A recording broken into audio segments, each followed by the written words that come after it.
செங்கன் சீர் நோக்கர்களே வணக்கம்.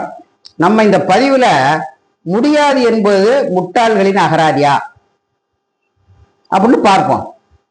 காரணம், இதை சொன்னவன் நெப்போலியன், பிரான்ஸ் அதிபராக இருந்தாங்க போனபார்ட் நெப்போலியன். அவன் சொன்ன இந்த கூட்டம், அதாவது அது மட்டும் அவன் சொல்ல, impossible never found in my dictionary, என்னுடைய அகராதியில முடியாது என்பதே இல்லை அப்படின்னு சொன்னான். சரி, இது சரியானது. இப்ப பார்ப்போம். இவன் 1867 பிறந்தவன்.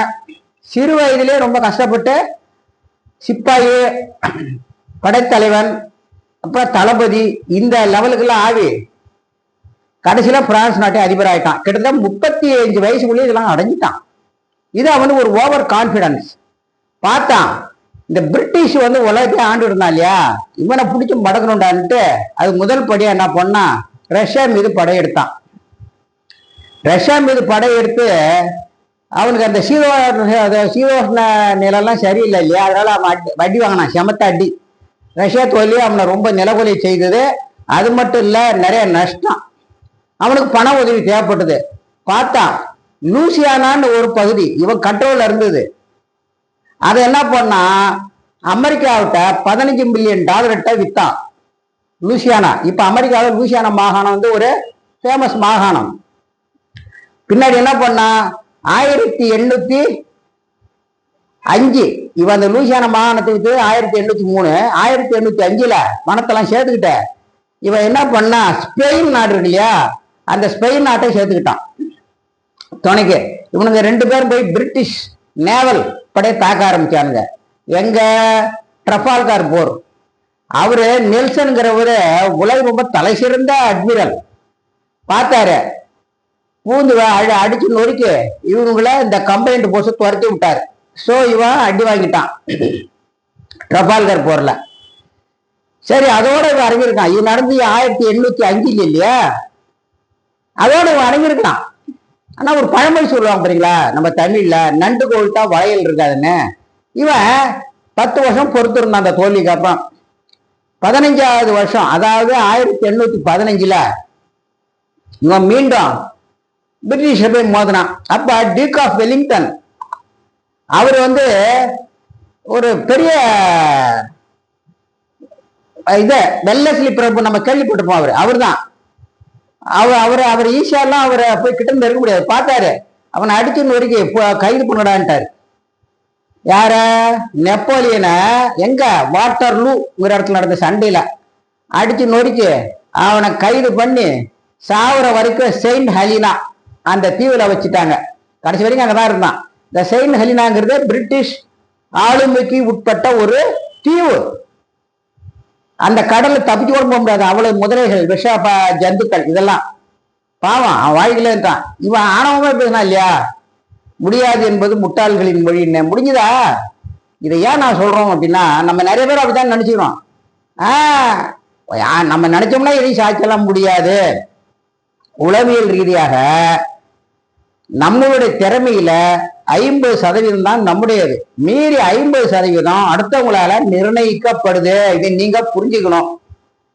நீ என்ன முட்டி போனாலும் மேல வர முடியாது. அந்த 50% அவன் தான் பார்த்து செய்யணும்.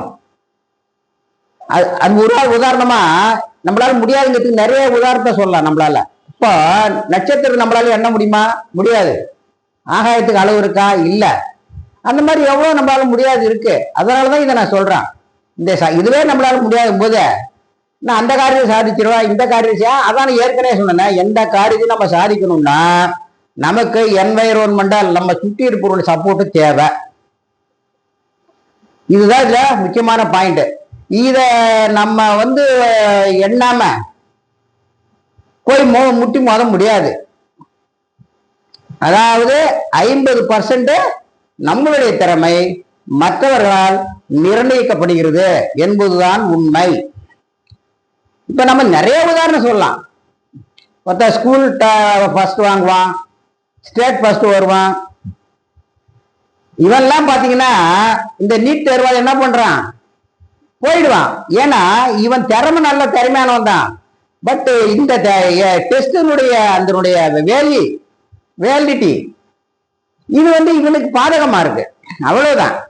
அதனால இந்த என்வைரன்மெண்ட்டுங்கிறது வந்து இதுதான் ஆச்சுங்களா. இங்க நம்ம 2 பேரும் முக்கியமான பார்ப்போம்.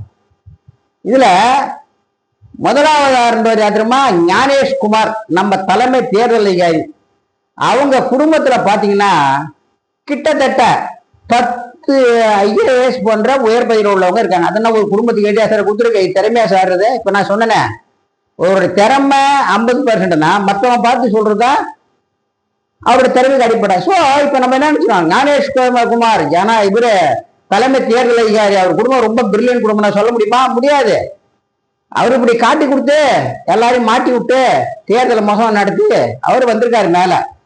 இதை இவங்க மம்தா பானர்ஜி வெஸ்ட் பெங்கால் அவங்க இதை வாங்குவாங்கன்னு வாங்கியிருக்காங்க இவரை. இது உங்களுக்கு போதுன்னு நினைக்கிறேன். ஆகவே நம்ம திறமைகளுக்கு நம்ம 50% தான் முன்னுரிமை. அதாவது நம்மளால முடியும். மீறி 50% மற்றவன் தீர்மானிக்கும் போது நம்மளால ஒன்றும் முடிகிறது இல்லை. அதால முடியாது என்பது முட்டாளிகள் மொழியில் சொல்றது தப்பு. முடியாது, நிறைய காலத்தை நம்மளால சாதிக்க முடியாது அப்படின்னு சொல்லி நம்மளால என்ன முடியுமோ அதை மட்டும் எடுத்துக்கொண்டு அந்த முயற்சியில் இறங்கினா போதுமானது. நன்றி, வணக்கம்.